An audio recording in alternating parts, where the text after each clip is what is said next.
I'll be there at 7 o'clock tonight, and it's like, okay. Yeah, you gotta be there. Okay.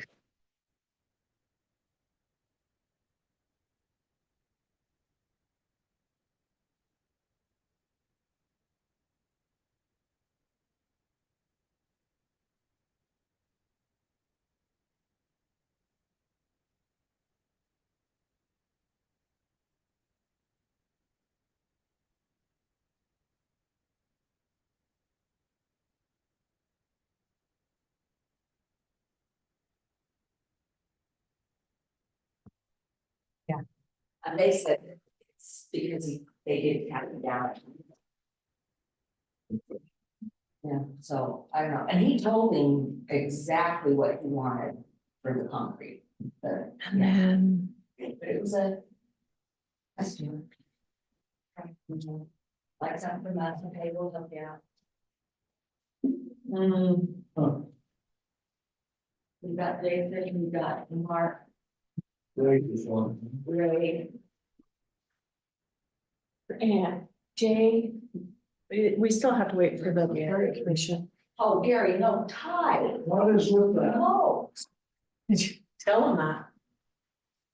What? No tie, Gary? I can't believe it. Oh my gosh, I think this is the first time I've ever seen you with no tie. You're muted. See, put your tie back on. You can't remember how to do anything. I wrestled with this one, I gotta tell you. Okay. Did you, is it us then? Because I still can't hear you. Oh, yeah, Can you hear me, Gary? I'm not muted. Well, hang on just a second. I can hear Gary. Wait just a second here. Let me see if. Yeah, no, I'm not muted. So,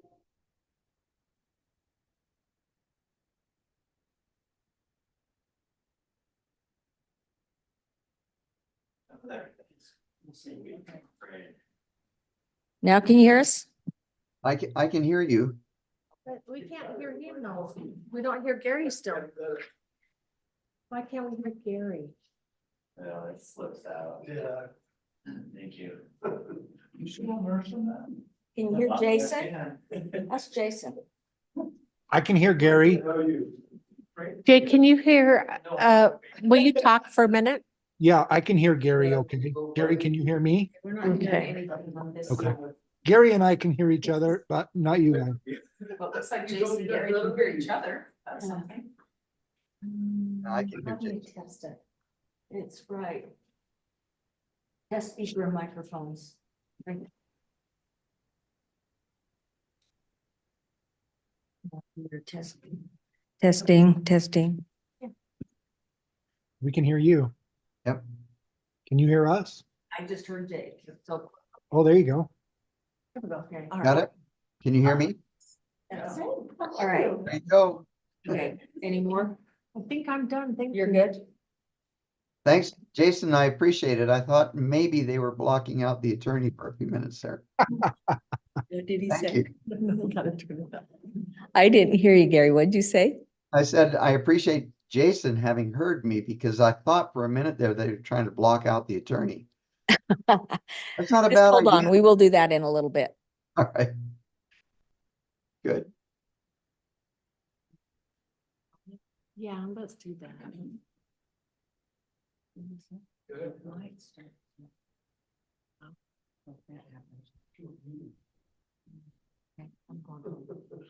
You ready to start? We, You just come. yes, we're ready now.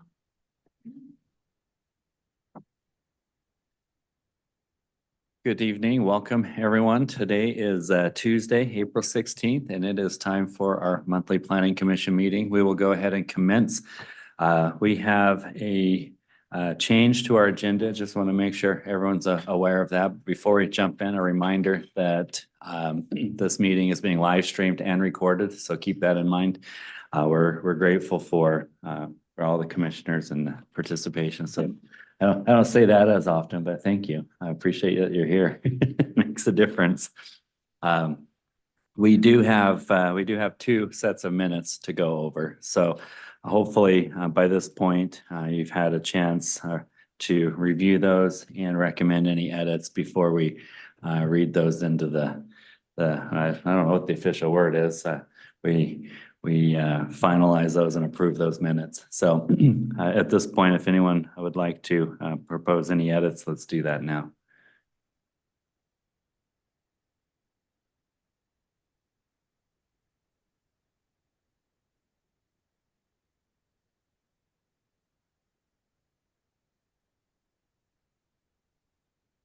Seeing no one speaking up for edits, let's call for a motion to approve the minutes for both. I have to hold this farther away. 19th. The 19th and March 19th and February 20th. I'll make a motion that we accept the minutes as they are for February 20th and March 19th, 2024. Do I have a second on the motion? I'll second that, Mr. Chair. All right, all in favor of the motion? CJ, your hand as well. Thank you. That is unanimous. We do have, I mentioned, there's a change to our agenda. The first agenda item will be tabled or not tabled, but has been removed from the agenda. So we'll start with number 2, which is a discussion about some signage options for businesses housed at 101 and 103 Commercial Street. We did speak about this as part of the historic overlay district and the sign review we did last month. So we now have the opportunity to come back and discuss other signage options. Looks like we have a representative from the property. If you wouldn't mind introducing yourself. Okay.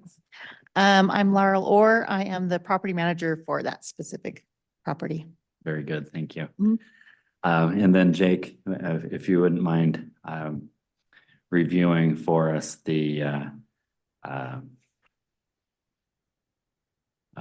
history of this particular property, and then we'll jump into the discussion. Okay, good evening, Planning Commission. So I'm gonna do a screen share here, so we'll pull up the property, you can take a look at it.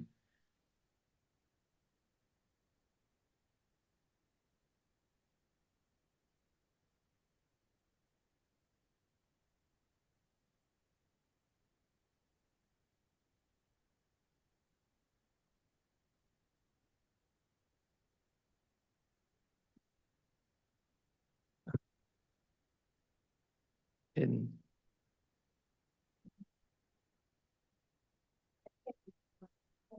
you did. Okay. So this is the property located right here. On Commercial Street, 101 and then 103. North facing. And previously the applicant had applied wanting to do a sign right here, you remember. Are we good? Okay. I wonder.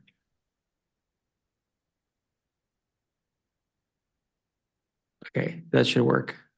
I made sure my mute is off on my computer.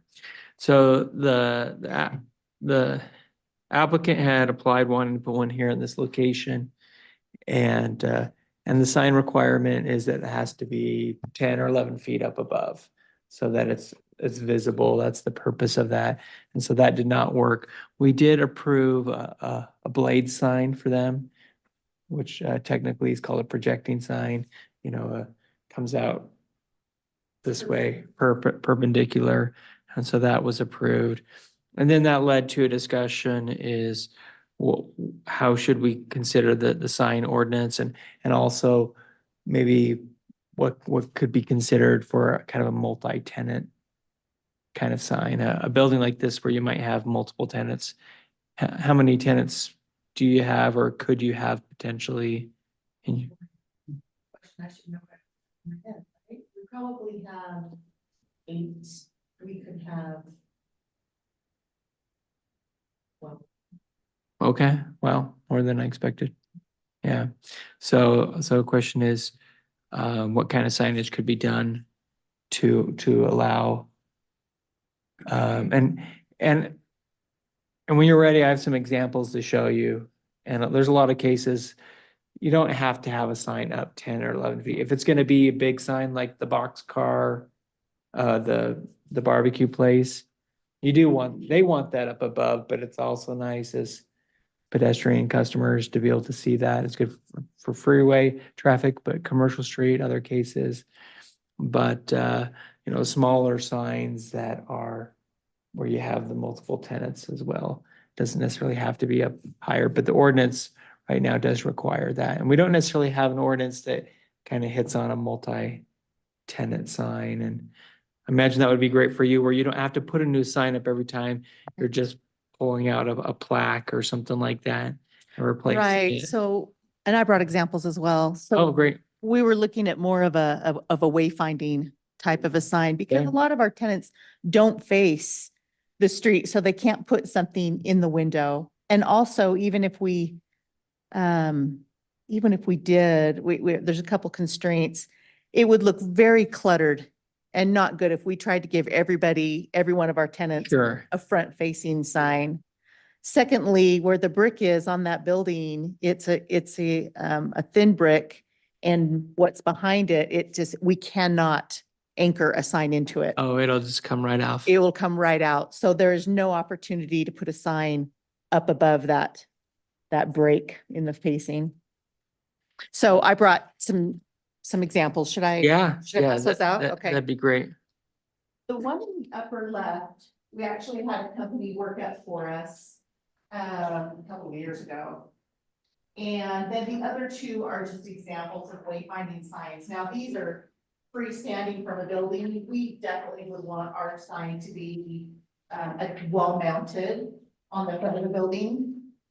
And that location. Can I get one too? The location where you pointed out that the church had wanted to put their sign, it is the desired location because, as you know, this building, it used to be a grocery store, so it has 2 entrances to the same building. But a person couldn't enter either one and make their way. It is divided. So they can come to the building and.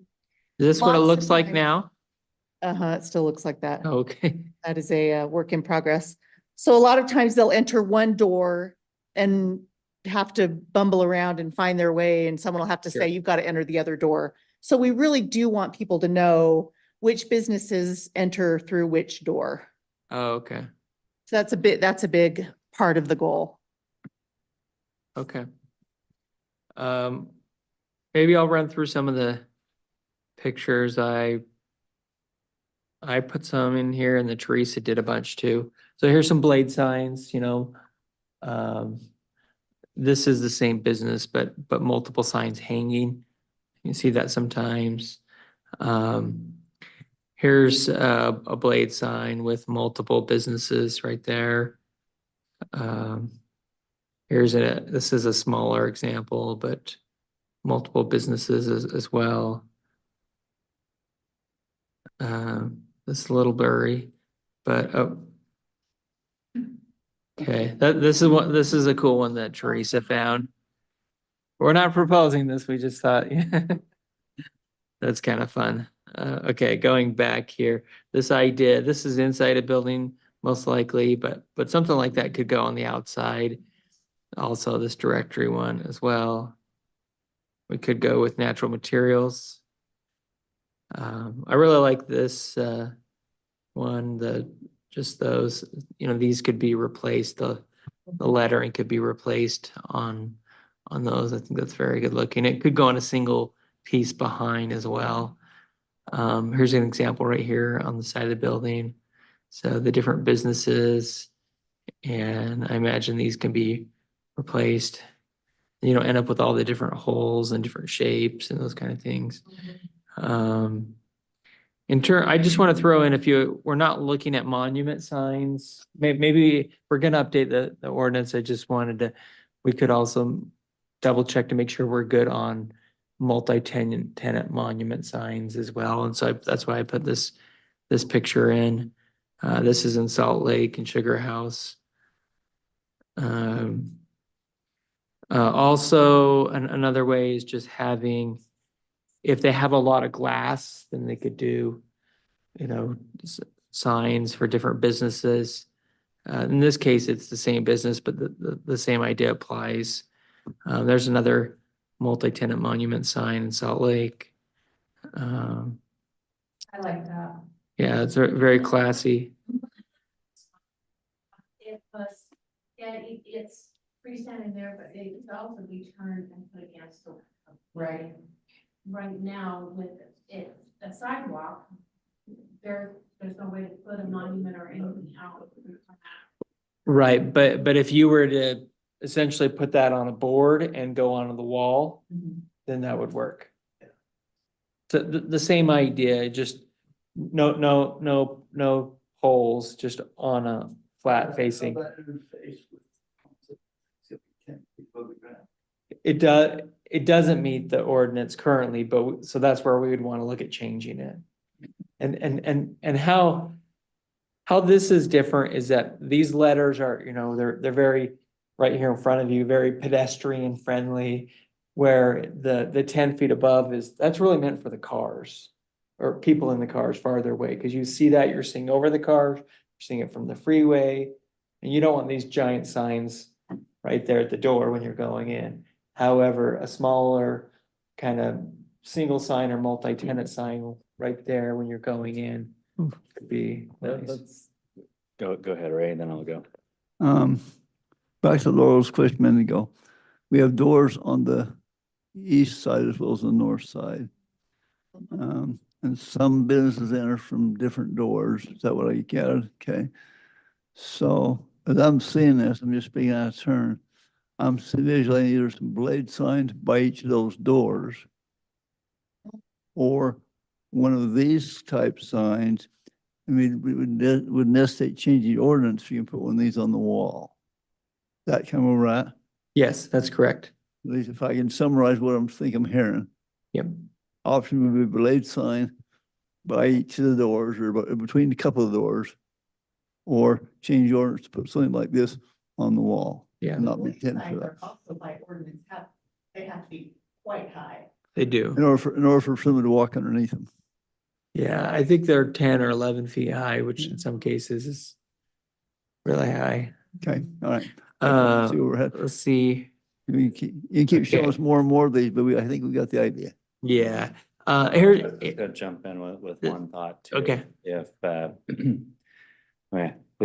idea of having blade signs over the separate entrances where it's specific to that makes sense to me, but also I'm wondering about, potentially marketing the building and have the building be what's the sign, like, you think of, the American Stores building, the Wells Fargo building, the Walker building. Yes. You recognize the building, you don't know what's in it, but you know where the building is, you go to the building and you see the sign of all the things that are in it. Yes. And, once you get in, we market it like Hamula's or something, but, If you look at that picture in the top left corner, it says the J. Williams and Sons Business Building. So that is where we're going with that, okay. because it was originally the Your- Williams Building. Your building. Mm-hmm. On this, On the On the top left. Mm-hmm. So yes, that's exactly what we want to do. We want to Okay. be known as the Williams Building. Okay, Okay. We actually bought lettering to put on the brick area, big lettering. that would have that to- makes a ton of sense. You can put that 10 feet up. It's well recognized. Exactly. It's the Williams building. Mm-hmm. Then the specific tenants, of course, you go inside and you see exactly which, suite to go to find your business. And Jake, just to let you know what she's talking about, when we had approved the facade of the building, Mhm. he'd shown this potential lettering, but wasn't sure exactly if he wanted to, so it wasn't part of the original application for the facade of the building. And so, but he did present it And it was something that looked like the planning commission was agreeable on, but it was not approved. Does that make sense? It wasn't part of that application. Yeah. So it was not approved, but it was presented. Okay. And then it wasn't approved because at the time the applicant, Doug wasn't sure if that's the way you wanted to go yet. Mm. He was still deciding. Exciting. Yeah, Yeah. okay. I have a question, Jake. Yep. The ordinance regarding signage, we were wondering, is there a differentiation between a business sign and a directory or wayfinding type of sign? Would all of the same codes apply to both? I don't think we get into a lot of directory. There's not a lot of Mm-hmm. text and information. in Right. that. So we would need to, Are they different or not?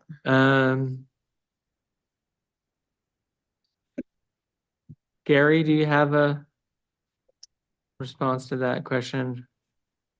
I think it comes down to the physical structure, like Mm. what's going on in the building. It Mhm. doesn't matter if we call it a directory or a sign or anything, doesn't meet the ordinance. But Gary, what would you say? Okay.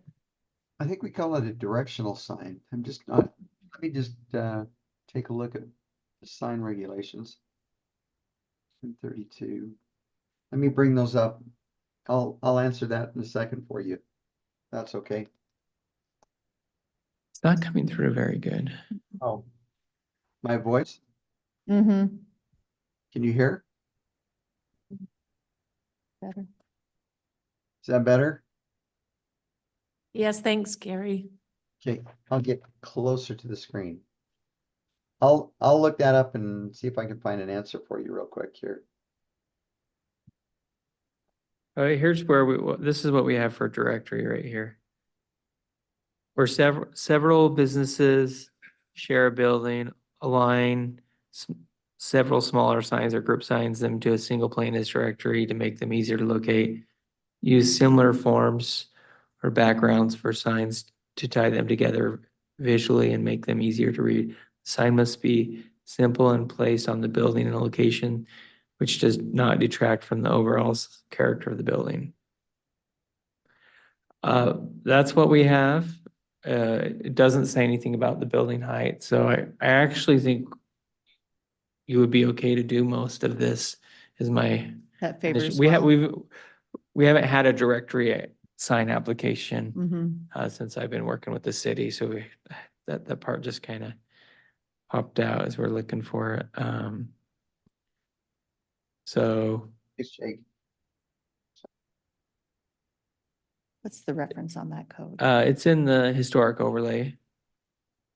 And that would be under 7.5. It would need to follow these requirements. Align, single panel, Mm-hmm. easy to locate. Mm-hmm. Of course, it's all the businesses in a single building, Mm-hmm. similar background.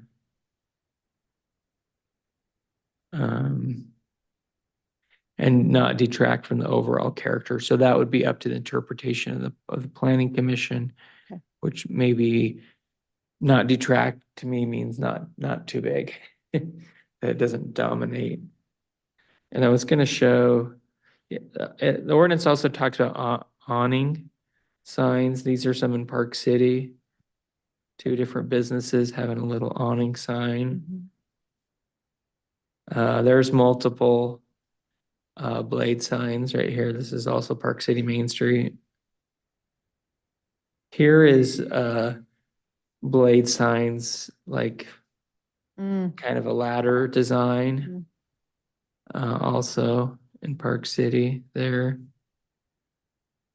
And then this is down the street in Park City, and it has this little Mm-hmm. a nice little, it's right here, you see it right there. It's a very classy, not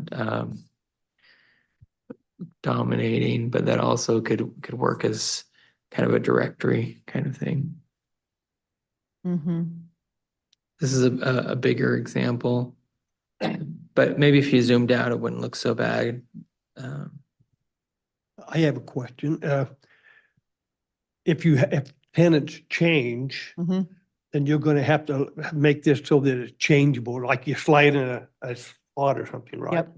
Okay. Yep, Okay. that's the idea for sure. Okay. Mhm. Jake, and just for my own curiosity here, remind me on the historic overlay, like obviously it covers commercial street, but did the historic overlay get expanded for the rest of the city? I know that was the distinction. Because there was a designation of this, most of the city as well.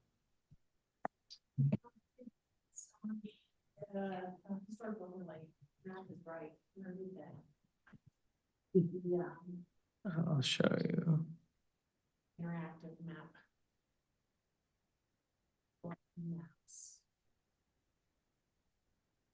Right here, Interactive. right there. Mm.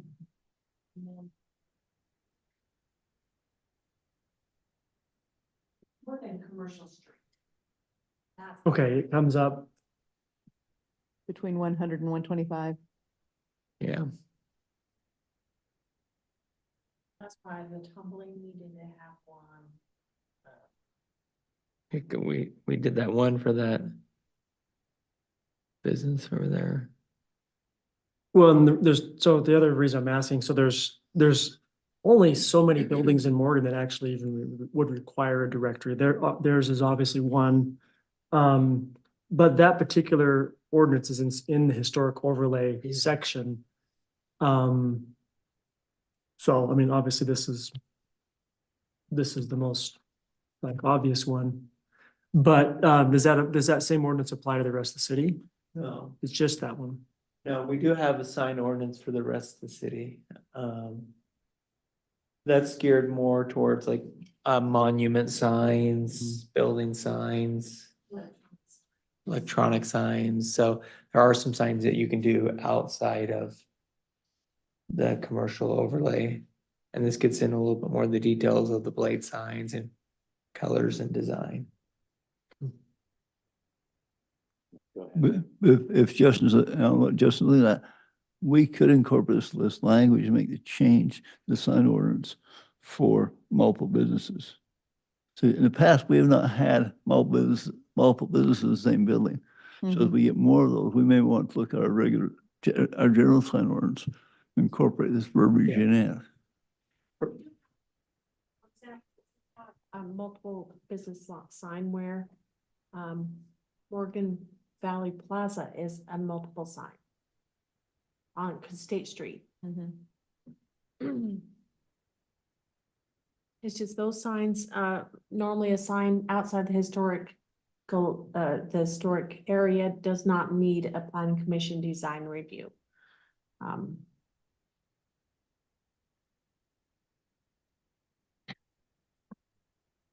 Where's that at? Is that right here? Yeah. Farther up here? No, his sports course is right next to us. Right that way. Right here? Across from the bank. Around the curve, you need to go South. around the curve. Oh, okay. Right there. The 150 North 100, go right there, there's a sign on the corner. Right there. Oh, sure. this one. Yeah, there's a directory there. Mhm. Directors. That's That good. is out of date, Yes, always. way out of date. And there's one other at the Walker Plaza. The Walker Plaza, okay.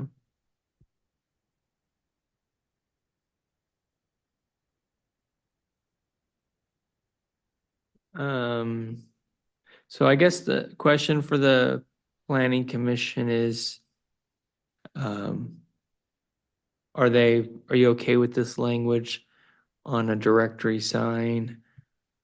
Is the planning commission okay with that? Or are you thinking a directory sign and also the big building sign? The two signs is what you're thinking for the building? the Williams sign for the building. Up and top then- on, and like, then- the and brick. directory sign. Yeah. The So there- directory sign in this area. Yeah. There, obviously, there's some interpretation kind of thing. So it might be good to ask the planning commission, what are their thoughts on, because this is the language that we have is align, single panel, easy to read, similar forms and backgrounds, visually tied together. What does single panel mean? Behind, I think behind, like it itself is a single, this example you showed, Mhm. this would be a single panel, Okay, where this on a building would not be. And I think too, the Understood. box, like a box. What are they called? Light box kind of, Oh. backlit? yeah, back, it looks like it's, yeah. We have an That'd be example not that. We could do that, but I don't think that's required. About, 'cause that's somewhere else in the ordinance, it talks about not having those type of signs. Yeah, the Yeah, yeah, I the- don't think this one, assuming that lights up at night, then no, that would not be allowed. That's obviously something like that, or those, if that were on a single panel and posted on the building. But by single panel, I mean, we're gonna need to pull old tenants out and put new tenants in, so they will be separate. So it's what goes behind it. Okay, So something like this one on the right would be a single panel. okay, And the one on the left, if it had another piece of metal behind it, that could be considered a single panel. okay. Gotcha. Any, Say your question, look to see if the language as currently written in the ordinance. If the way that we interpret that would accommodate what she's asking for. yeah, I think that's kind of the idea. I mean, my personal thought is I don't see any reason why it wouldn't, I don't see any language prohibiting it. If there's other parts of the ordinance I haven't read yet, that start to talk about height again, then maybe, but the directory sign on its own doesn't have a height requirement. No, it doesn't. So not a. Mm-hmm. Sorry. Yeah, my mic on. Go ahead. No, Justin. I just see the same thing. And I like your example here. Because you do walk in there and you're like, well, which way do I go? I think. Again, an opinion is the way you have it set up, 101's this way, 103's this way. Mhm. Whether it's just some way to give someone who's walking to know which way they're going. So that's, It would really help a lot of people. yeah, that'd be my, just make Mhm. sure that's obvious on that, but the way you presented it seems right. Okay. So because there's two entrances, are you planning on having a sign by each entrance? No, Okay. because the front of the building really doesn't allow for that. And so if we can have this one in a central spot, Okay, and there will probably be an arrow next to each business, whether it's this way or this way, but we will try to group them, the ones in 103 on one column, the ones in 101 on the other okay, column. all right. Mhm. And inside the building, you can also have wayfinding. We do have that. Oh, you do have that. Mhm. Okay. Yeah. Okay. Any other thoughts? No. Okay. We've concluded our discussion. So move forward in creating a plan and then bring that plan back. Is that correct? Okay. What was the question? Are you gonna need one on the east side as well? There's only one door there that goes into one business specifically. It's the weight room. And so we've encouraged them to put just their business sign on that door. Okay. So I don't think we'll need a wayfinding sign on that side. This kind of solves the other problem I had last time is if you got 8 or 12 businesses in there, you can't have every business put a big sign out front. Right. It just look In terrible. my mind, this solves that potential problem too. Or just as a extra piece of information, I'm involved at a building that has a similar setup Mhm. in one suite with multiple businesses in there. We're going to be having a directory sign like that. So Mm. there's no actual big signs in here, and I think is in line. You know, we're not in the historical district in the Walker Plaza. Right. It's actually a little more unique because you've got 4 office suites, and in one office suite, there are 5 businesses technically in there. And they'd have a directory sign just inside the window. Actually, we're looking at doing it as it's a little, not as easily replaceable, but a vinyl from the inside or outside that is, you can see through, but you can read it very plainly. This would be super helpful. And look a lot better. I think this would contribute to the feel of the historic district as opposed to make it look cluttered and busy. Just a question, would we still be moving forward since we've already approved the church sign? Would that still be put up? So we approved a blade sign and I believe that is ordered. And so that is going to go, and you can see this very well, but it is going to go up here right on the, Okay. that would just seem like the best place to mount it. So it will be there. All right, Mhm. thank you. Curious where that was in the process. I think that's already in the works. All right, any other thoughts? Thank you. Well, appreciate it. Thank you. We will move to. Looking forward to seeing that. Yes, me too. All right. Our third agenda item is the general plan implementation. This is a discussion on what that entails, what the next steps are. I didn't know this was in the minutes that we just approved, but I wasn't at the meeting where we did go through all that. Somehow I was able to wiggle out of being at that one. That being said, again, what I'd like to do, Jake, if you wouldn't mind walking us through what those next steps are. And then as far as the discussion goes, I'm really curious what remains for us as a commission from a discussion perspective, because it kind of feels like it's on a path now, but. Okay. Well, we did miss you at the meeting. It wasn't controversial, so I don't think you would be. It's because I wasn't there. I just received the final document actually today. A couple minor things were updated more. Just a couple things that Ray had pointed out to Lisa Landmark. So let me download that. I'm going to pull it up. And in terms of implementation, really today is there's 2 things. I do have pulled up our land use chart. We could go through that and talk about it. Something last year we put a pin in saying, let's go back to the land use chart and see if what's making sense, what is not. The other thing is as a planning commission, we can just talk about in general, what are our priorities for implementing the general plan. It's good to have a kind of 1 to 2 year, what's on deck in terms of be working on, just like we did the accessory dwelling unit ordinance. We did the mixed residential overlay ordinance.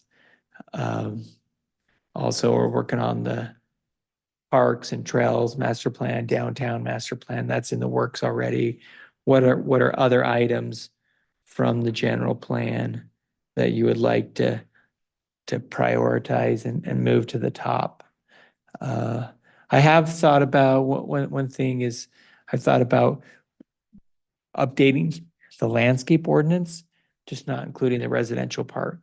Before we talked about that, the discussion from the planning commission was we don't want to mess with requirements for residential landscape requirements. However, there was some openness and desire to update landscape requirements for commercial and manufacturing. Right now, our requirements for manufacturing is minimal to 0 landscaping. And so that's something we could look at. So again, open discussion. I'm going to pull up the general plan, walk through the chapters real quick, but I think this is more of a discussion item. So I want to be clear what you're asking, because from a priority standpoint, I could say something like, well, for me personally, what's important to me is that sense of community and a pedestrian friendly area to shop and recreate. As opposed to promoting things that you just drive from venue to venue, or it creates distance instead of community. For me, I can say that, and I mean that. That is important to me. But I don't know if that's what you're talking about as far as land use and how we prioritize some of these things. So I'm unclear, I guess, when you ask for what our priority is, what do you mean? Yeah, so in the general plan is this broad direction on almost everything relating to the, the physical environment of the city. And within that are recommendations. And so the idea is kind of picking what do we want to work on now. In terms of the walkability of the city, the two things that are in the works hit right on what you're talking about. We have the trails, the plan, it's actually all encompassing. We have trails and parks citywide, and then the downtown plan. And in March, we had a workshop, public workshop, and participants did maps of the city. So now we're creating scenarios citywide for trails and parks, and then also scenarios for downtown. And so that will be coming back for a second public workshop to comment on those scenarios. And I'd like to see you all there. I wish I would have bugged you more to get you out to that meeting, but you'll have plenty of opportunity. And the plan will go through the Planning Commission and the City Council before it gets adopted. So essentially you'll get to see it twice, one during the works as a participant, and then the second time when it goes through. That part is happening. However, there could be any specific aspect from the general plan you'd like to see us just work on, kind of thing. Okay, so I wasn't clear if you're going that direction or if you're looking at specific ordinances to help enable some of this that we could work on. Yeah, that's like mixed part of- use, for example, a mixed Yeah. use ordinance. Which we've touched on, it was probably about a year ago, maybe 2 years ago. And then we didn't. But something like that, if to the extent that encourages some of the things that we're also thinking about, then that makes sense, right? And to resurrect some of that. But if that's the direction you're going, then I think I'm following what you're. It is, it's wide open. It's, what does the Planning Commission, think about that they want to do? And have we loaded the general plan, the final adopted on the website? No, we haven't. Okay, we'll get that done. So you can, have that link ready at any time if you just want to pull it up. These are the chapters. We have background and introduction. Just for procedurally, did the city council have to do anything with it? They did, yeah. They did, yes, and it yeah. passed. Yeah, Okay. yeah. I just wanted. So recommendation from the Planning Commission, and then final adoption at the City Council. And at our, and we had a public hearing, and we also had a public kind of workshop open house. And at the open house, some of the concerns were just one or two members of the public wanted 1 acre lots everywhere. That was a small minority. The rest were in favor of, the majority was in favor of housing choices, variety of, home sizes, home types. That was the majority of the participation. There was another concern about street connections, connectivity, traffic, but also as the city grows, having that. One thing that we could do on that, which would actually probably be pretty good, is update our subdivision ordinance, which we're going to have to do anyway to follow state code. Maybe Gary can mention on that in a minute. But as part of updating the subdivision ordinance, we could also add a connectivity requirement so that the city does have some of that already, but we could look at that and enhance it.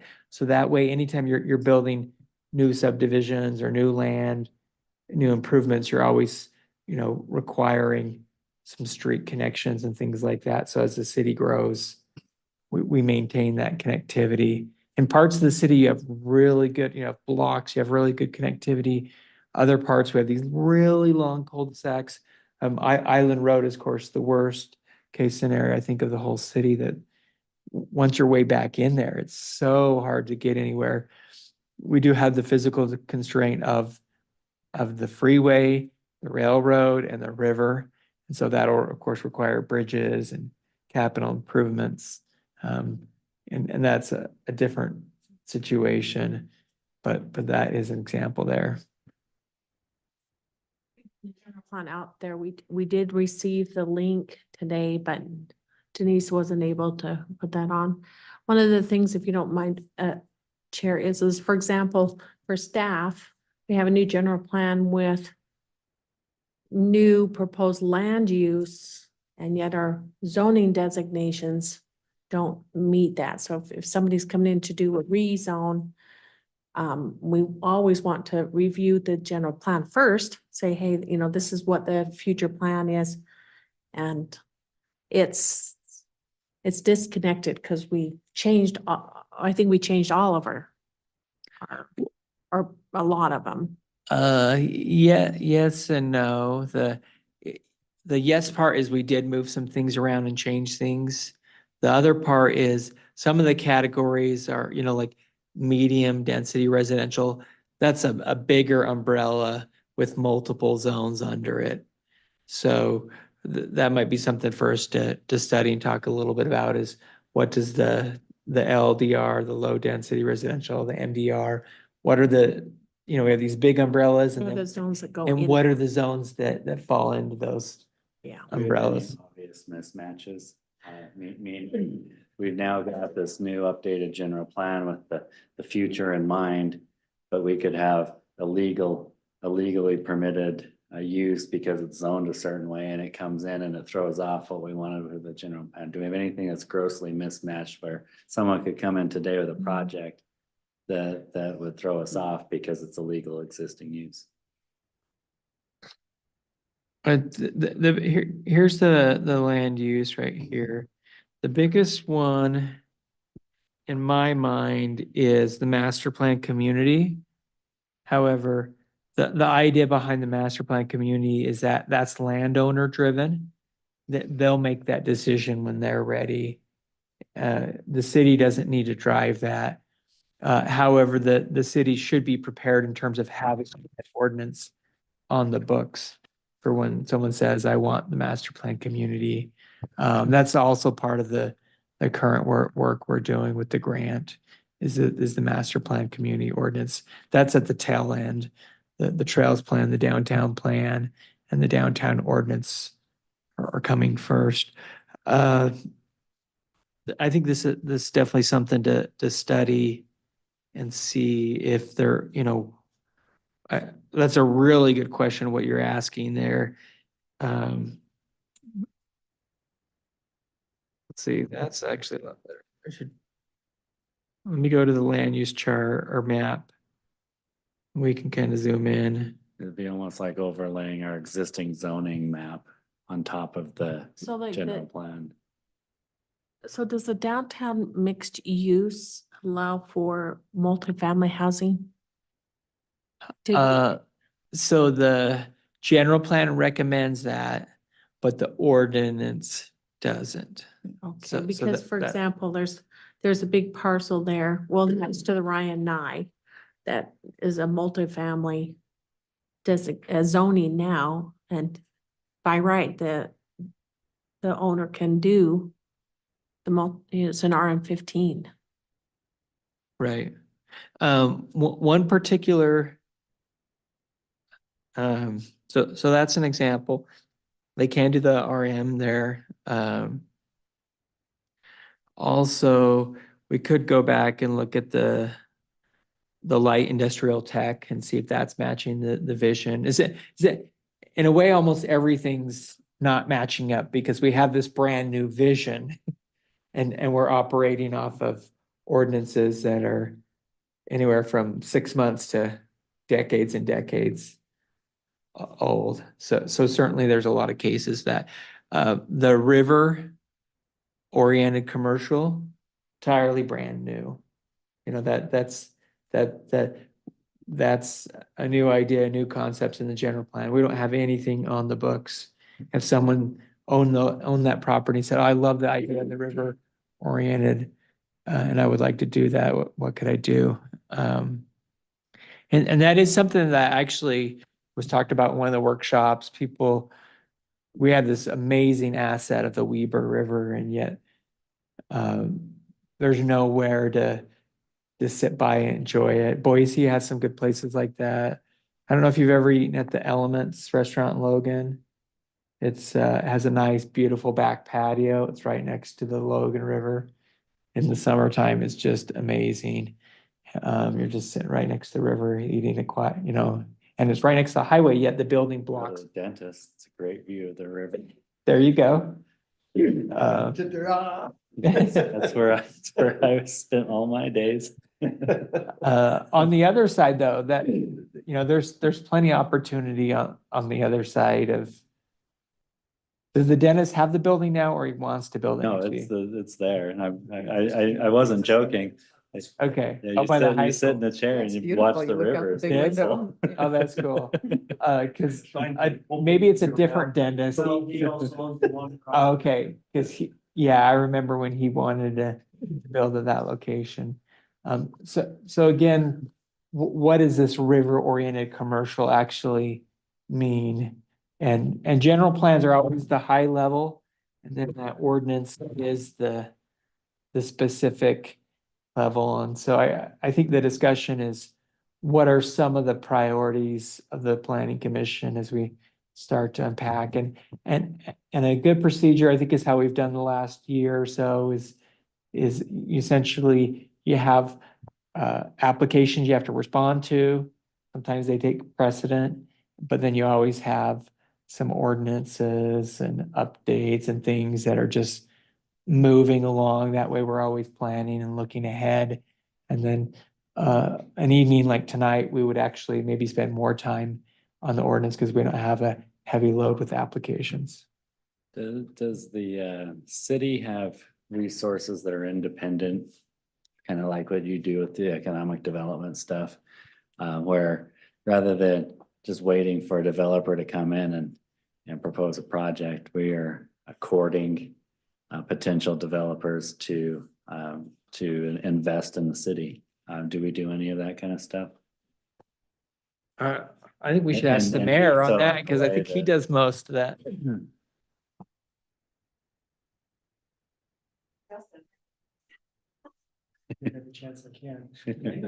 Say it again, Nate. I'm just looking to see if the city actively is courting developers that align with the vision, some of the things that we're talking about, promoting them to come in and develop certain projects that meet these goals. Or if we just wait and take a passive approach. Think we're in the middle of that road. then I don't think we're advertising or in a way promoting, but we're very open to. I think one example would be what we're doing behind Commercial Street.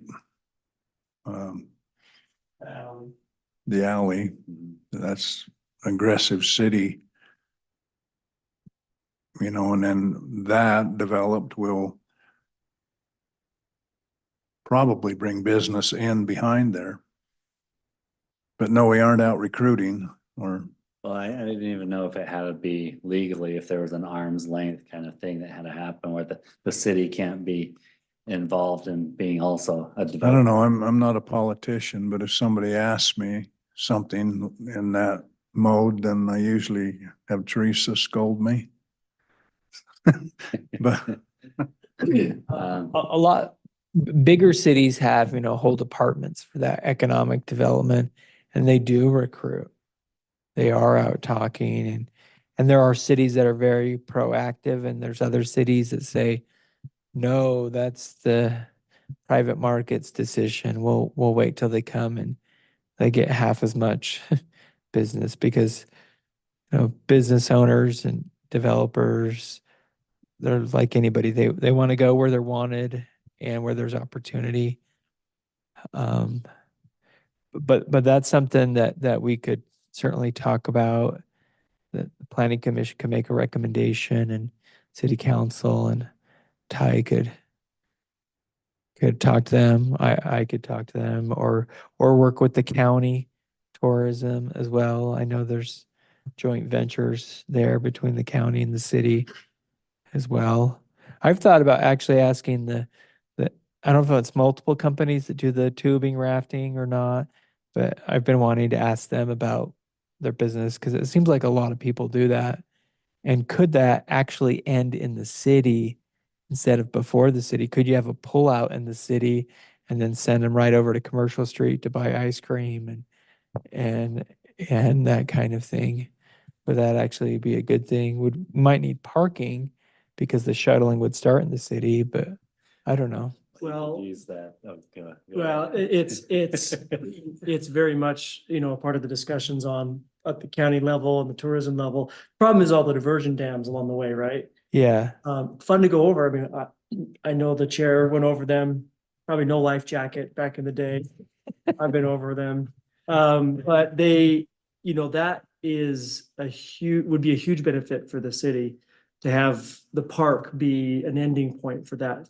From there, they can go out and do these other things, but it will take some work with the ditch companies and the different water companies that we have to make sure that whatever agreements are still there, or there's some very fair trade-offs, right? Are there check dams and then the water goes out? Is that how that works? And I mean, really the one that you need to get rid of, I mean, the one that, the first one is at the fairground, or not the fairgrounds, well, back from the fairgrounds, and then there, Fairgrounds, Como High School. Fairgrounds High School. Those are there's the three? Well, and if you go to Round Valley, there's another one in Round Valley that is also, And Round Valley's also upstream at the golf course. Yeah. So there's. it's up at the very east end of Round Valley. Yeah. Okay. But yeah, if you provided a way to get from there, like it would do amazing for the tubing companies to come all the way into town. People get a longer raft. I don't know Hmm. how much Yeah. longer that would take. An hour, half an hour? It's the slowest part of the river. It is very That's slow. also one of the prettiest parts. Yeah. Oh. So they get out before they get to enjoy some of the best parts of the river. Huh. And if someone wanted to stay in for those, what happens? You have to get out Uh, falls. Yeah, you just have to walk Okay. there, or you just go over. Yeah, I mean, you can go. Yeah. It's One been- behind the It's fairgrounds. been done. That's- There's a rumor. There was a certain parent that would take her child up to a stinky mink farm as a young boy and didn't like him coming home smelling bad, so sent him up every day with a tube. And that was the commute home every day, was the river. I've heard this story before. Yes. It's- Oh, that's funny. If it kept the mink smell out of her Yeah. house, it was worth it. Just barely. Something. What you could do is maybe just give everybody the assignment to go through the general plan over the next month and kind of pencil in their top 5 priorities, and we see what people say and, you know, kind of thing in terms of different things. So there's the river commercial. That's new. I don't think you need to worry about the master plan community yet. That's coming.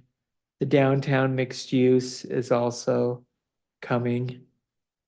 But that ordinance isn't in its final phase though, right? We didn't take that to the end.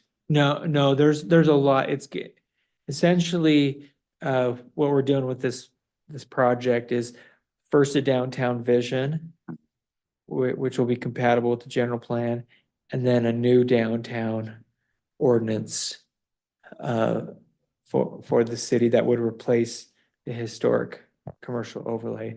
Items from the historic commercial overlay would probably go into it, but then would be incorporated into it. So that, but that's in the works as well. Jake, I do like the idea that you talked about the classification table being a priority because it's not done by zone, it's done by the general plan. So if this use is in the manufacturing, this reuse is allowed in the commercial general, this use is allowed in the commercial central. And now our new general plan, those are different. And Jake will show you what it looks. Yeah, I pulled it into Excel in case we wanted to jump into it. So these are the, here's the residential zones and then permitted, conditional. This is something that we could also just be working on is one, we could, if needed, we could combine uses, or we could also expand.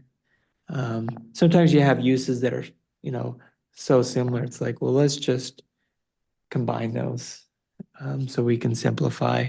But also maybe there's a new use, solar panels or something like that we feel like we're missing, that we don't have, that we should have. So we can add that. But the idea is look at our zoning and then look at the general plan and see what matches. And there may be some things that are conditional that don't need to be conditional. For example, Just for a second. a farm building in rural residential. Does that matter that the planning commission has to see farm building as long as it meets the ordinance? I was just gonna keep seeing, I'm not sure if your hand's up or not. Do you have something to say? Want to make sure you get a chance. We're good. All right. Okay.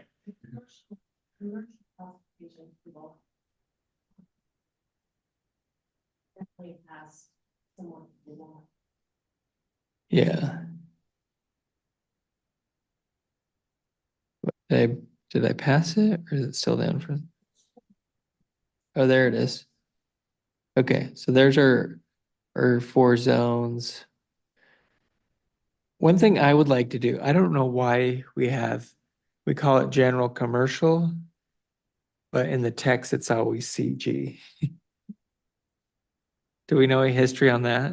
No. You start looking at it, so every ordinance we do, we change it to general commercial to say it, but it should, we need to Okay. fix it.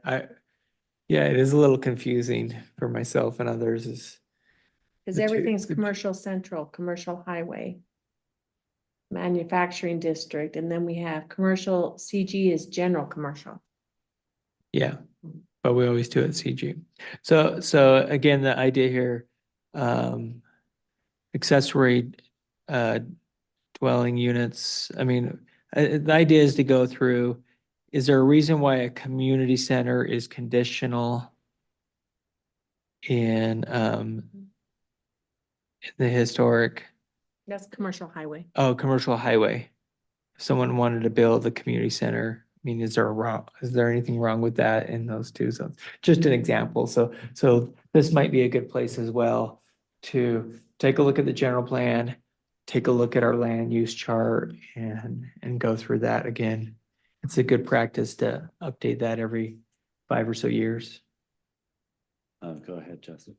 Well, if you have more on this, I had maybe switch the topic. So can I ask a business question? This might be for the mayor.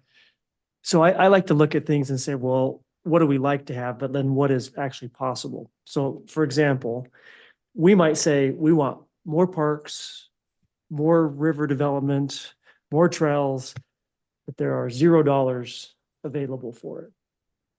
Right? So the question I would have is, what should come first? Because an example would be if there's no money to develop any of this stuff outside of grants with the state or the feds, should we actually be more focused on the commercial side of all of this to help promote and encourage more commercial, therefore more taxes that then would lead to the funding of these other things? So that's kind of I mean, I like to look at it that way, because I mean, of course, we want all the recreation that we can, but truth is, there's probably not enough funding within our budget now to really develop any infrastructure along with that. So how do we know from a financial standpoint what is most important or our priority? You're wise enough to know it'd be from a grant.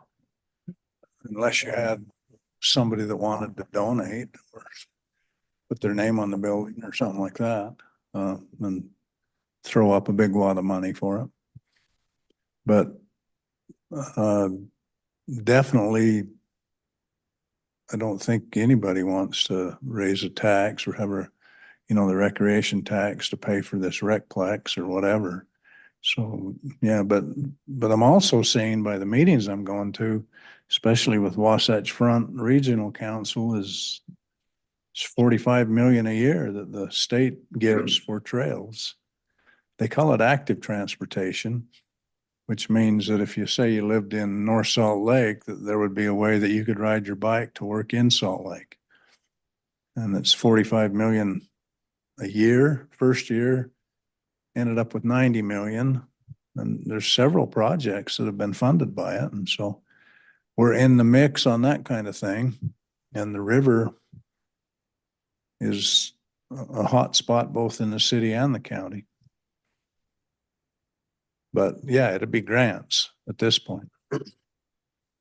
On the business commercial side is look at is what kind of businesses would we like to see in the city and what are the roadblocks, currently in place that we could remove? Is it zoning? Is it parking?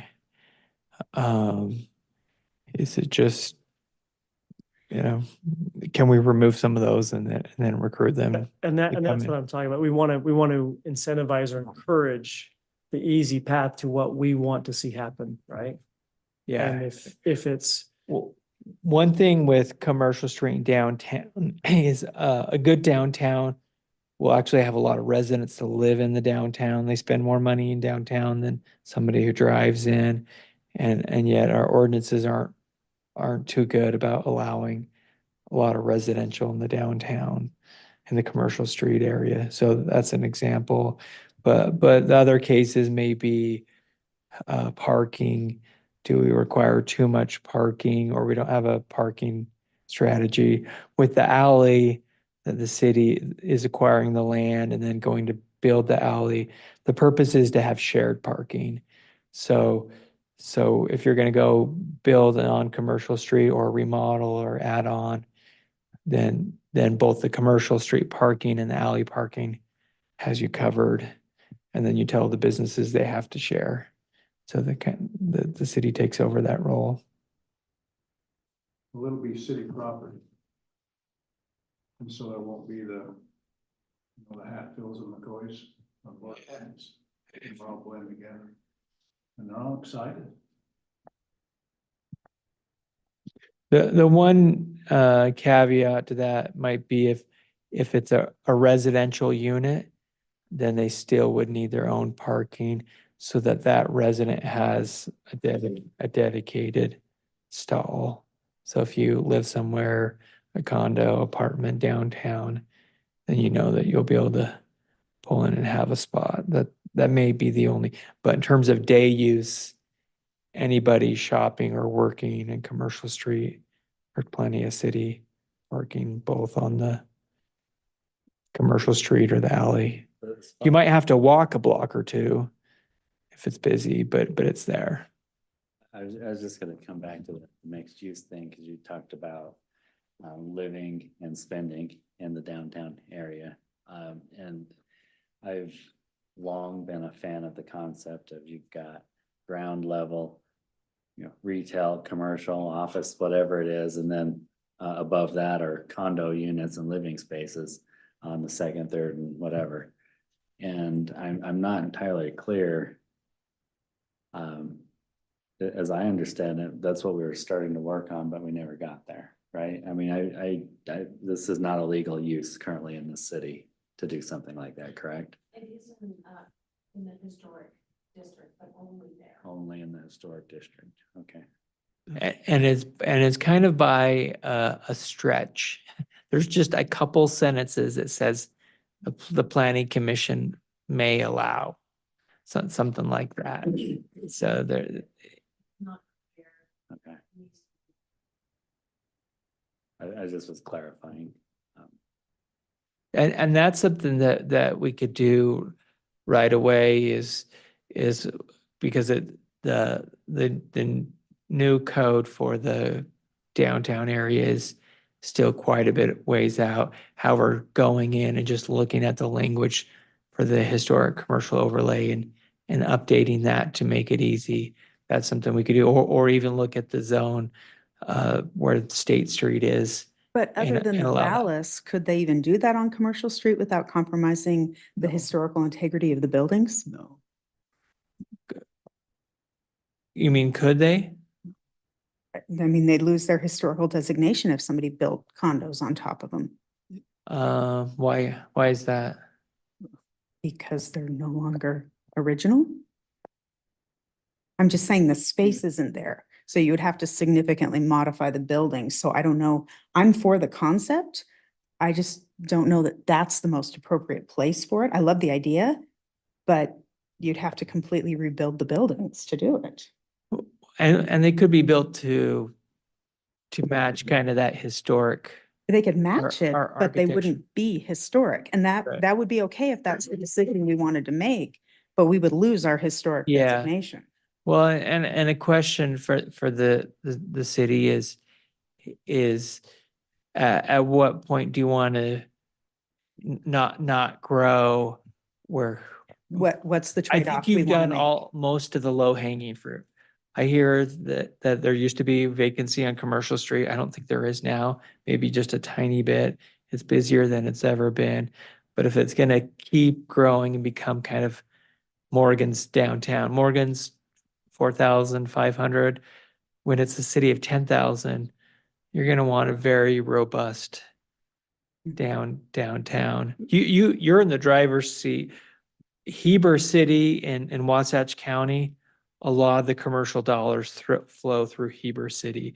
They control a lot of what happens and they have the resources of the county. And I think Morgan City is kind of in that driver's seat of you can shape your future with that. Somebody's gonna have to help me understand a couple of concepts. My understanding from the past, and we've tried to upgrade some of those buildings, seismically, there's not a building on Commercial Street that can be built on top of them without some major seismic changes. In regards to the historical point, it's just physically not possible. And so I'm not sure where this, and I hear your vision. Everybody's excited about it. Everybody's off their chairs, geeing about it. But I don't see how it's going to happen. I'd be okay if it did. But I think you need to look in the reality of, can it really happen there? Or you can be tearing down every building and rebuild a whole new building. Yeah, every one of those is privately owned. Yeah. Well, I see some problems with the glee you've got in your eye. Can I, Yeah, go ahead. Help me out. Yeah, help me out. Prove me wrong. I'm okay with that. I love it happen, but I don't think it happens with our current buildings. I would say that, I encourage all the planning commission to come to the workshops as we start working on the downtown master plan. This is the creativity of some of our residents. We had about 60 of them there, was incredible. And you know, sometimes we are single focused and we see Commercial Street in only those buildings. The historic Commercial Street, i.e. the alleyway that we're trying to anticipate, there is raw ground there. There's raw ground on a corner.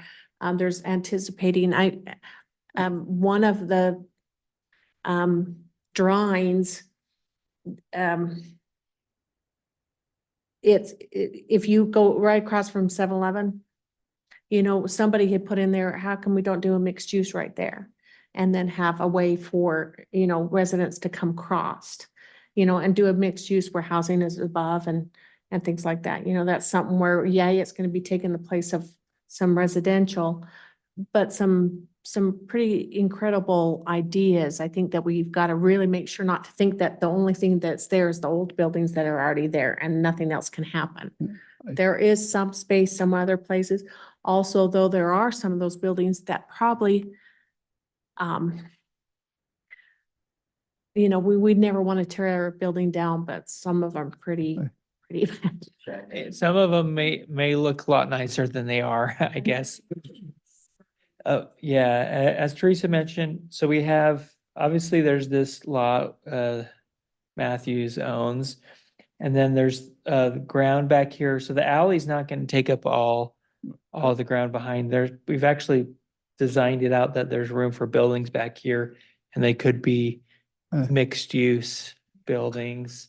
Also out in front of the hotel, another, so there's those three opportunities. As part of the workshop, some of the public suggested we consider, and this is consider, not definite, but look at taking 400 East through past 7-Eleven and bringing that in, and then closing Commercial Street, and this opens up, these homes in particular, these four are somewhat dilapidated, and these, particularly the ones that face Commercial Street. And so if commercial is closed, that creates a whole opportunity right there. Also, there's been discussion about industrial coming up through and connecting into the 375 and also up into Commercial Street as well. So there's a lot of opportunities to do that. It's not just tearing down and rebuilding. There's places to infill, places to move things. And it's a organic process there is city participation, particularly with the planning, the zoning, the ordinances, and the alley's a big one, the promoting downtown. And then also there's the private development, which is the big part of, are they willing to risk their dollars and come in and build a new building? Do we have a good ordinance? And then do we have a vision that they like, that they want to participate in? But does a lot of that depend on the ownership of the property and are they willing to sell? Yep. I mean, isn't that one of the challenges? Yeah, in particular, are you talking about like if we, like these buildings right here, or other ones? Yeah, absolutely. There's no eminent domain happening for any of this. But the alley, that was the city buying the property from private landowners, making that happen. So there is that. That's when RDAs function and things like that. So who owns the property in front of the hotel? From the hotel parking lot out to the street, do they own that? City does. Okay, the city doesn't own it, the cobblestone owns all that? It's one that owns that same building. It's actually Doug Whitcliffe owns both lots. There's two lots in front of the hotel. And the hotel only owned the hotel property. The two lots in front were for sale for quite some time, and Doug Whitcliffe purchased them, and he's the owner now. But that's the challenge I see is if they're unwilling to sell the property, then obviously you won't be able to develop it. But I mean, there's no eminent domain where you go and say, hey, we're gonna tear your house down and build something, right? Well, Never raising the hand. and in this case, it's a matter of just having an ordinance that they like, that we like, that gets the building that we're talking about. Yeah, and there could be an opportunity that he sees the vision of the city and the developer develops it. Yeah, and in the case of, let's just say like this one, it's owned by Commercial Street and then Guma, Beth and Flint Investments. It's a matter of working with them. They will greatly benefit because what can happen with a mixed use building on that property is far more valuable than the present. Now, and working with 7-Eleven. Another comment up here. Go ahead, Ray. Okay, sorry, I'm here. I appreciate your input on I think, yes, there's other areas that potentially could be built up. I don't think the current buildings on Commercial Street, we need to not talk about those as the mixed use kind of stuff. You're never gonna build an apartment on top of those current buildings on Commercial Street. However, all the other areas are potentially yes. So I think potential. So I think our scenario, like what Jake says, we need to have an ordinance in place. So if someone comes in and wants to do that, then we would say, yes, we're lined up, we're ready to go. The ordinance does allow you to do that type mixed use. So we need to fix ordinance for those potential pieces of ground that will become potentially available.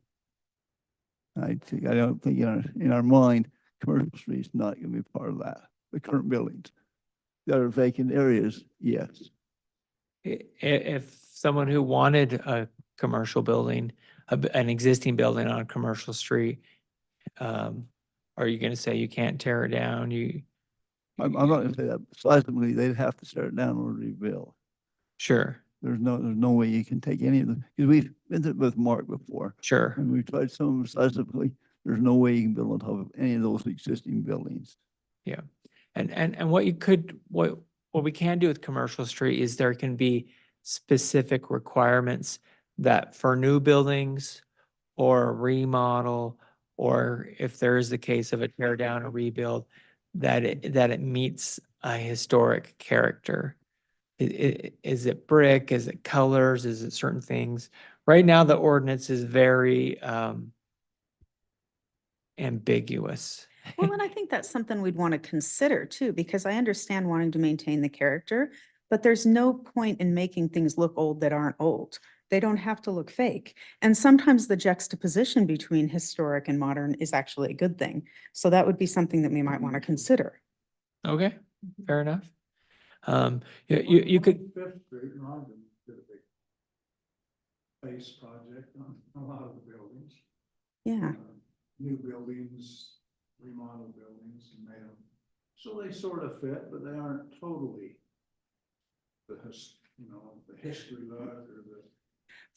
And I am not a historian, but I associate with historians. From a historian's perspective, you shouldn't try to make things look old that aren't. You should be able to clearly distinguish what is original and what isn't. yeah. And I actually kind of like that idea because we need to spruce the whole thing up anyway. So I don't know, that would be something to discuss when we got well, further along. Have you been to Santa Clara down by St. George? They have like these red stone, they've got pavers and they've got these red stone raised planters.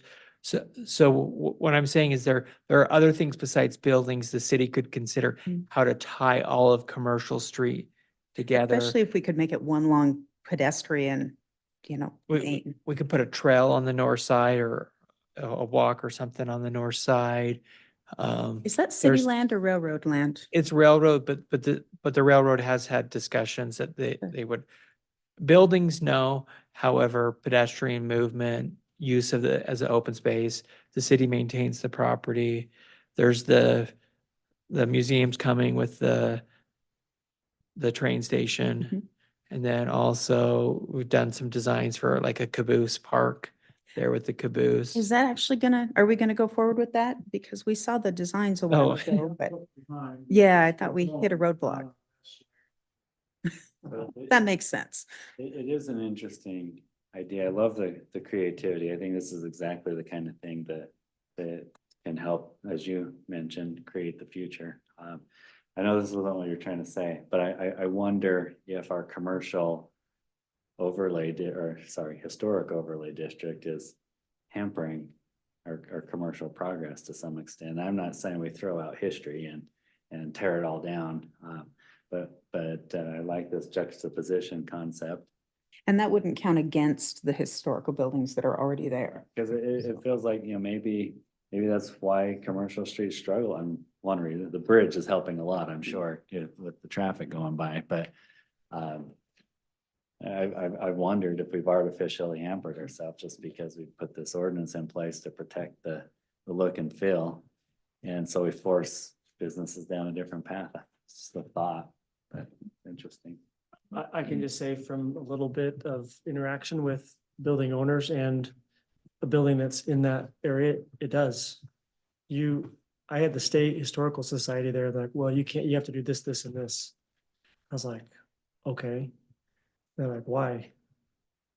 You know, there's a building there, they had to keep this tile entryway into it. In the old PT building, the Francis building, they had to put it on there. But guess what? He had to put a mat over it because it didn't work for the ADA usage of it being too slick. So it doesn't even matter that it's in there, but he had to pay a lot of money to reinforce that floor and keep it. Like you go look underneath, they had to build this whole structure underneath that entryway to keep that existing floor. Yeah. So there are, you're not wrong. I think that would be an interesting thing to look at. If there's more benefit, for example, I know there's some money available for some things, like there's some trade-offs, but it's difficult when you have to be so narrow in your scope of what it has to look like and has to either retain or look like. The more barriers you have, you're gonna just lose out on some Well, opportunity. I don't know that it has to, you know, look fake just because it's new and trying to be old or kind of a thing. I mean, I just got back from what I think is a very walkable city for those that have been to the French Quarter in New Orleans. There's a mix of historic, like you wouldn't believe, with some of those facades, and they're all street level and with mixed use above it. And then there's new stuff, there's old stuff, there's falling down stuff, there's and it's a really interesting. I should have taken pictures actually, but. I was just gonna give you a little history on the historic overlay, how it was created. Now, for example, on the Francis building, I think that's on the historic registry, which is a little bit different because then you have the state come in and there's certain requirements to be still to remodel a historic designated building. But the intent of the historic overlay zone was this, for example, that 101 Commercial Street, and we saw the east side of it. It still looks the same. And to have a historic overlay would be so that there was a design element that we could require so that we had more quality product than aluminum siding buildings. And that's what it was more of. Let's have quality buildings that could complement the historic buildings that are really there. It's such a vague, it needs to be revamped, in my opinion. It just needs to be revamped. It is nice to have a little control. Yeah, and Oversight, it I allows guess. you to have a control About the only over. place that we Yeah. have Yeah. that kind of control, actually. Well, And that's because a lot of the planning commission has that control. The other control you can have is by ordinance. The MRO zone has control built into it. It doesn't, it's not in the planning commission, but it's in the ordinance. You know, the buildings can't be the same, the landscaping, the design requirements on the buildings. That's about that. That's an interesting concept. The east side of that, Route 101. And I guess the question I'd ask, does it look historic to you? I guarantee it's not where it was 55 years ago Yeah. when it was built. I guarantee it's not like it was. Grocery store. So somebody tried to make it look historic. Yeah, So and- that, back to our concept of you try and make it look historic, you're not worried about, that's a whole nother discussion down the road. Yeah. What about this example in Eden? Have you guys seen this? This is beautiful. There's not room to do that though. What's that? There's not room to do that in our commercial street. Well, it's not about whether there's room or not. I'm just, this is a new product built the last 5 years, I think, in Eden. And I don't know if you call that historic or not. It just has a lot of class and maybe of a historic character. But that's what I'm saying. That is, are they trying to be old? I don't, but they're certainly trying to have that class to it. Okay.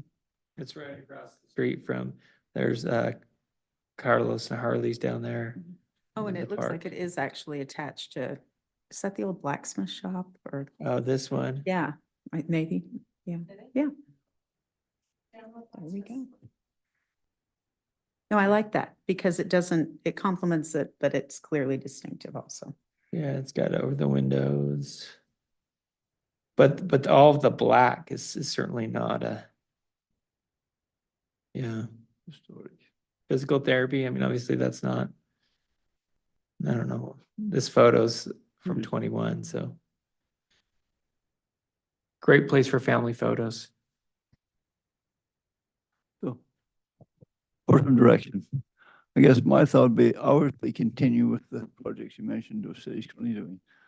My next thought would be maybe to see if the city council and or the staff have some pieces they would like to have to take a look at first.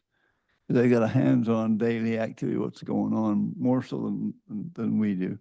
Because I'd request maybe for our next meeting to have the staff weigh in on some suggestions from the staff or from the city council. And then have us add maybe to that as we develop our list as far as where to head. If that makes any sense, what I'm saying. That's the direction I would propose we consider. I like it, and it's consistent with what Jake's asking. I think we do both. I think we can come back as our homework with our list of 3 to 5 things that we can talk about. But I love the idea of it's not just us. You know, we're a apolitical body that all has opinions, and we can share those, can and should. But there's also a lot of other representation, people that are, you know, on the city council or you know, part of the process of putting together the general plan involved a lot of people as well. I think it would be great to get that perspective from staff. Okay, well, I'll share our list of what's in the works and then also what we're suggesting. Teresa and I have conversations monthly or weekly on things. And then would you like to have our conversation here first and then we go to the city council afterward? Or how do you want to involve the city I like Ray's council? idea of having the city council also do the same exercise. Okay, They're coming up with their 3 to 5 ideas of what they think the city should be prioritizing. And then we marry those. Yeah. Okay. Maybe the mayor will put on next, city council agenda, whatever, and staff to bring those back to us and all us put groups together, list together. I'd rather have us all in the same room instead of 2 separate bodies and then coming together and hashing out our ideas. I'd be good with that too, but the idea, because I'm agreeing with you. But I think the ideas need to come first. You know, you What- meet with. what- you- what you I get- think- You get to meet with that many people and you don't get anything accomplished is my perception. If the smaller groups come up with their 3 or 4 ideas, you can meet to flesh those out. But I think you get too many people and you're not gonna get anything to happen. I'm impressed at the residents that came in for the planning and everything. And some of their ideas, and it's carried over to, say you might be at 7-Eleven or Nebco and somebody comes up and says, hey, that was awesome, you know? So that's what I'm just saying, if we kind of get our heads together. And my other thing is if it's a positive attitude, we're trying to do the best that we can do, might be better for a property owner to go, you know what, I agree.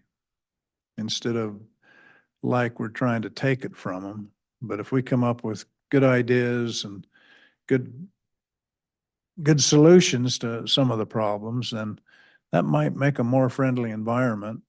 But the one thing that I want to stress is I'm never going to ask somebody to sell their property. If they want to stay with what they have, then that's the American dream, and I'm not going to interfere with that ever. But we know that things change, and when that generation might die, the kids might feel different. So I'm just saying it's better to be ready. We're probably 10 toes up, but you know, it's the future of it. Yeah. okay. Well, we will come back next month with a list of what's in progress and a list of suggestions, and then You can bring your ideas. And I'm suggesting maybe we'll do it first here at the planning commission and then we'll take it to the city council second, whereas they're the elected officials that they may want to, essentially we'll take a draft after we meet with you next month to the city council so they can tweak the direction or prioritize some things. And Teresa, when you send out the agenda, first one, 2 weeks in advance, will you include a reminder for us to come back prepared with our ideas? Thank That community meeting that you had, I totally spaced that out. Were you guys here? I went to a couple of them. I didn't go to the one. Because I had a lot of people say, why weren't you We there? held a draft. We did a Know about it. one here. So we have our steering committee, stakeholder committee. Aaron was there. Justin? No? Anyway, we had a number of city council members and planning commission, and then we had a public meeting at the middle school with about 60 people attending. And from that, we have 20 maps, and we're gonna create 3 scenarios based on those maps. And so there'll be an opportunity to actually comment on these distinct ideas. And tonight I mentioned some of the things that you'll probably see is different routes for the streets, but also what to do with like the River Street. We've been talking and looking at should the river trail be gravel, asphalt? Do we want to do bike lanes in certain parts of the city? What about mountain bike trails in other parts of the city? So there's a lot of options there for trails, parks. Big question is recreation. Everybody wants some kind of swimming rec center complex, but they're not cheap. So that's also being discussed as well. More is a concept level. Actually doing it is a whole nother thing. As that's explored, just a quick side note, I would recommend looking at the model of Logan High School. They just redid their high school, kept some of their historic piece, but they've got their city community center. It's a joint project with the high school, and the city uses it and the high school uses it, and it just fits right in. And we've got that kind of physical access that something like that could happen here. That's cool. That's good. Smithfield and Skyview have that too. I don't know what the Camas, what their budget is for that. Camas is not a big city, but apparently they can afford it, I guess. They have oil money. Oil money? Oh, So I can't. okay.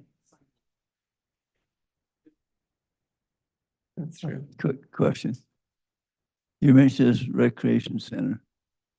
Give me an idea where that came from and how many people you think are interested in that. You said a lot's an interesting term. At the workshops, a lot of the groups talked about it. Yeah. Concur with that from what I saw. There was a lot of people loved the idea. Yeah, I think that there's the idea and then there's the paying for it and the feasibility. Lots of people like the fishing pond, Tractor Supply. City owns property. DWR is sort of looking at it. Just things like that, positive. But Teresa and I kind of came up with a little list, and we went out there and invited property owners, which they're hearing all the time. Well, you want to develop my property, do you? You know, stuff like that. And it was kind of fun. They didn't want it on their property, but they wanted it on the other guy's property. All right. It was positive, I thought. At least it's getting some conversations. And just to let you know, some of, we are starting our parks, a trail at the bridge that's gonna come down to Commercial Street. And they're actually have already designed it and got money out Oh, cool. The bid has come out and it's the one that was awarded the bid has 1 month to do it. It's supposed to be done in a month, so. Wow, That'd new be trail great. being built. County's even joining us. I'm saying 70%. That it'll go from the bus garage where we end up to the pickleball court That would be great. on that side, because there's a safety thing when you have the fair, big crowds. So, yeah. Be fun. Sounds fun. All right, I think we exhausted our discussion on this. We have our assignments and marching orders for the next meeting. Let's, unless there's any final thoughts, let's go ahead and adjourn this meeting.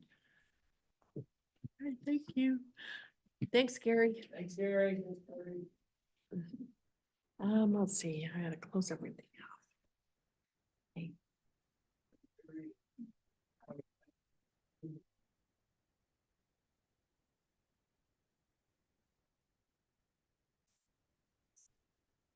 Mine is so hot. Look at everything.